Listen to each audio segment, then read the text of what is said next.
Asia ମହାଦେଶର ସର୍ବବୃହତ୍ ଶିବଲିଙ୍ଗ ହେଉଛନ୍ତି ବାବା ଭୂଷୁଣ୍ଡେଶ୍ୱର।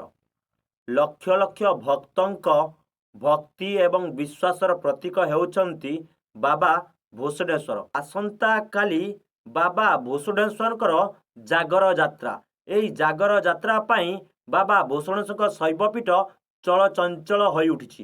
ଚଳିତ ବର୍ଷ ପାଇଁ ବାବା ଭୂଷୁଣ୍ଡେଶ୍ୱରଙ୍କ ଶୈବପୀଠରେ 1 ଲକ୍ଷ ଦୀପ ପ୍ରଜ୍ୱଳନ ପାଇଁ ପ୍ରଶାସନ ପକ୍ଷରୁ ନିଷ୍ପତ୍ତି ନିଆଯାଇଛି।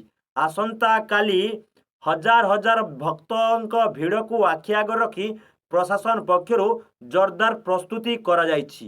ଭକ୍ତମାନେ କେଉଁଭଳି ଭାବରେ ବାବା ଭୂଷୁଣ୍ଡେଶ୍ୱରଙ୍କୁ ଶାନ୍ତି ଶୃଙ୍ଖଳା ସହ ଦର୍ଶନ କରିବା ସହ ପୂଜାର୍ଚ୍ଚନା କରିବେ ତାର ସୁବ୍ୟବସ୍ଥା ମଧ୍ୟ କରାଯାଇଛି। ହଜାର ହଜାର ଭକ୍ତଙ୍କ ଭିଡ଼କୁ ଆଖି ଆଗରେ ରଖି ପୋଲିସ ପକ୍ଷରୁ ଭକ୍ତମାନଙ୍କ ପାଇଁ ବ୍ୟାରିକେଡ୍ ମାଧ୍ୟମରେ ବାବା ଭୂଷୁଣ୍ଡେଶ୍ୱରଙ୍କୁ ଦର୍ଶନ କରିବାର ବ୍ୟବସ୍ଥା କରାଯାଇଛି।